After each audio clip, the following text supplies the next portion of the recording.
Assalamualaikum warahmatullahi wabarakatuh. Kali ini kami datang membuka channel YouTube kami yang baru, yaitu Bagul Ilmu. Bagul Ilmu dituku kelawan donga lan ridhone sampeyan sebagai penonton. Kita pada pertemuan yang pertama ini akan membahas tentang al-ikhlas. Apa itu ikhlas? Seringkali kita berbicara tentang ikhlas, namun kita tidak tahu apa definisi dari al-ikhlas. Saya di sini akan menyampaikan bersumberkan dari salah satu karangan ulama yang tidak asing lagi di daerah Jawa Timur, yakni karangan Romo Yai Jamal. Dalam kitab karangan beliau yang namanya Keutamaan Ikhlas, pada halaman 12 beliau memulai pembahasan al-ikhlas dengan bacaan basmalah. Saya baca. Bismillahirrahmanirrahim. Alhamdulillahirabbil alamin al-qaili fi kitabihil karim.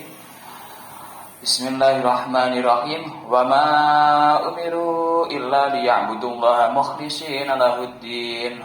Wassalatu wassalamu ala rasulillahil qaili ya mu'adu akhlis dinaka yakfikal amalul qalil.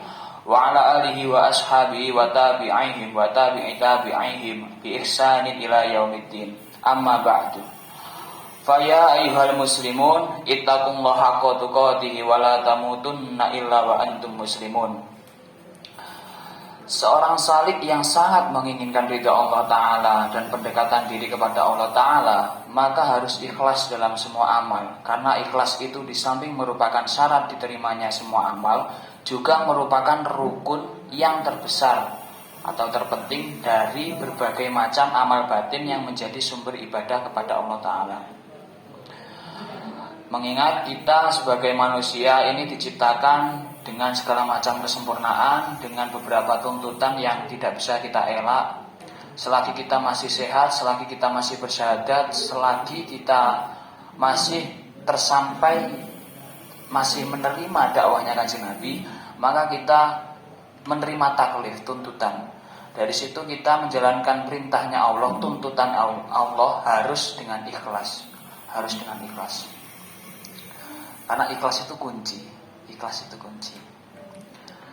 Ikhlas itu adalah satu perbuatan batin yang dapat membersihkan amal dari bermacam-macam afat atau penyakit hati, seperti ujub, riya, dan lain-lain.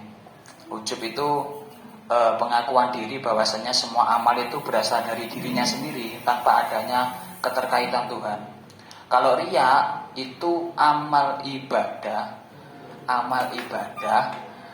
yang diniatkan bukan untuk Allah Subhanahu wa Ta'ala, entah itu untuk kepentingan persahabatan atau jabatan atau yang lain-lain. Seperti Anda sholat sunnah ba'diyah Jum'ah karena hari ini hari Jum'ah, semata-mata kalian sebagai mustahik atau guru, kemudian kamu dilihat oleh murid-muridmu, kemudian kamu melakukan sholat ba'diyah Jum'ah semata-mata untuk dilihat oleh orang lain, maka itu termasuk riya. Dari sini beliau mendasari definisi al-ikhlas dengan beberapa dalil yang diambil dari Al-Quran dan hadis. Yang pertama, dalam surat Al-Bayyinah ayat 5 berbunyi, wa ma umiru illa liya'budullaha mukhlishina lahuddin. Padahal mereka tidak disuruh kecuali supaya menyembah Allah dengan memurnikan ketaatan kepadanya dalam menjalankan agama yang lurus. Kemudian dalam surat Az-Zumar ayat 3, Bismillahirrahmanirrahim, ala lillahi dinul khalis. Ingatlah, hanya kepunyaan Allah lah agama yang bersih. Yakni agama yang tidak ada unsur menyekutukan kepada Tuhan yang lain. Jadi memang agama Islam itu murni mengisahkan Tuhan, yakni Allah. Yang ketiga, dalam hadis Nabi, yakni qalan Nabi sallallahu alaihi wasallam li Mu'adz bin Jabal, Kanjeng Nabi berkata atau bersabda kepada Mu'adz bin Jabal, ya Mu'adz akhlis dinaka yakfikal amalul qalil. Wahai Mu'adz, bersihkan agamamu, maka cukup untuk kamu amal yang sedikit. Dari sini kita bisa tahu kalau amal yang sedikit tapi ikhlas itu lebih baik daripada amal banyak yang tidak ikhlas. Dari dawuhnya Kanjeng Nabi. Tapi lebih baik lagi ya amalnya banyak kemudian ikhlas. Yang keempat, dalilnya ini diambil dari hadis. Suatu saat Rasulullah ditanya tentang iman, maka beliau menjawab, huwa al-ikhlasu lillahi ta'ala. Apa itu agama? Ma huwa din? Apa itu agama? Kanjeng Nabi menjawab, huwa al-ikhlasu lillahi ta'ala. Agama ialah ikhlas hanya kepada Allah Ta'ala. Yang kelima dan seterusnya, ini masih banyak lagi dalilnya, sampai 8 dalilnya. Tapi kita langsung tutup poin saja. Arti ikhlas menurut ulama sufi. Ikhlas menurut ulama sufi. Siapa ulama sufi itu? Yakni ulama yang menekuni ilmu tasawuf, ilmu yang membahas tentang perkara-perkara yang berkaitan dengan ahwalnya hati. Ulama-ulama sufi berbeda dalam mendefinisikan ikhlas, akan tetapi pokok tujuannya sama. Yang pertama, definisi ikhlas menurut Syekh Junaid rahimahullahu ta'ala. Beliau berkata, al-ikhlasu tasfiyatul amali minal kudurati. Ikhlas adalah membersihkan amal dari kotoran-kotoran amal. Apa itu kotoran-kotoran amal? Ya, kotoran-kotoran amal itu ya niat melakukan amal tersebut kepada selain Allah. Yang kedua, Syekh Sahal bin Abdillah rahimahullah ta'ala, beliau mendefinisikan al-ikhlas dengan al-ikhlasu ayyakuna sukunul abdi wa harakatuhu lillahi ta'ala khossatan. Ikhlas ialah apabila semua diam dan geraknya hamba hanya khusus karena Allah Ta'ala. Jadi setiap ibadah kita, setiap perbuatan baik kita itu semata-mata hanya untuk mengabdikan diri kepada Allah Subhanahu wa taala. Tidak ada tujuan selain itu. Yang ketiga, definisi menurut Said Abu Bakar bin Said Muhammad Syatong Kadimyati.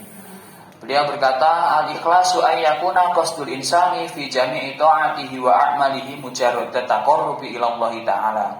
Ikhlas ialah apabila tujuan manusia dalam semua amal ibadahnya melulu hanya pendekatan diri kepada Allah Ta'ala. Jadi kalau menurut ketiga ulama ini sebenarnya sama-sama membersihkan, sama-sama menghilangkan niatan kepada selain Allah atas segala macam ibadah yang dilakukan oleh manusia.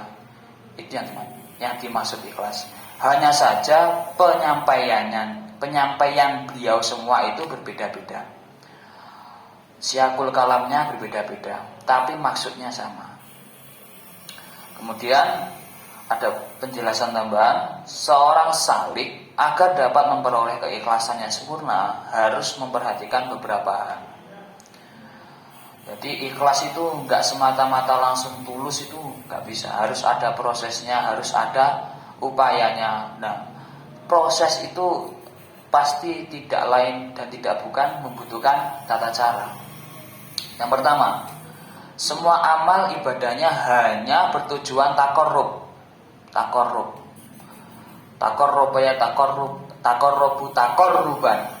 Upaya pendekatan diri kepada Allah Ta'ala dan mencari keridhoannya. Yang kedua, semua amal ibadahnya tidak bercampur dengan tujuan kepentingan duniawi seperti pujian masyarakat, pengaruh di hati masyarakat dan lain-lain. Contoh, ketika sampean atau kamu misal ingin menjadi ketua RT, yang mana ketua RT itu harus tampak cool, tampak sergap ibadah, tampak rajin ibadah. Kemudian kamu setiap hari itu pergi ke musola, membagikan makanan ringan ke anak-anak, mengundang para muadzin, mengadakan jamaah antusias. Padahal sebelumnya kamu itu kalau jamaah gak pernah. jamaah di masjid itu nggak pernah, ke musola nggak pernah. Kalau maghrib paling ya sholat 3 menit kemudian nonton TV. Itu nggak boleh, nggak boleh. Karena niatan ibadah kepada selain Allah atau untuk tujuan duniawi itu jauh dari definisi ikhlas, jauh dari definisi ikhlas. Mencampur ibadah dengan kepentingan duniawi itu seperti yang dicontohkan oleh Imam Ghazali rahimahullah ta'ala. Seperti orang-orang yang berpuasa bertujuan untuk diet, yang diperoleh dengan puasa itu dengan disertai tujuan takarrub, pendekatan diri kepada Allah Ta'ala. Dan seperti orang yang memerdekakan budak agar terbebas dari biaya hidup dan terbebas dari akhlak buruknya. Dan seperti orang sholat di malam hari yang bertujuan agar tidak mengantuk, juga agar dapat menjaga keamanan rumah dan keluarga. Juga seperti orang yang menuntut ilmu agar menjadi orang mulia di antara kawan-kawan pergaulannya. Ya, yang paling sering itu mencari ilmu. Seringkali kita mencari ilmu itu hanya bertujuan untuk menyaingi teman kita. Kita mencari ilmu supaya tampak alim di kelompok kita, supaya diunggulkan di kelompok kita. Padahal tujuan awal dicarinya ilmu kan bagaimana supaya kita itu semakin mudah dengan pengetahuan itu mendekatkan diri kepada Allah.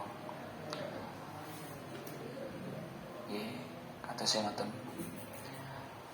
Mungkin dari sini bisa disimpulkan bahwasanya ikhlas adalah kunci, sedangkan ibadah kita yang selama ini kita gunakan untuk mendekatkan diri kepada Allah sebagai gembok yang membuka pintu ridhonya Allah Subhanahu wa taala.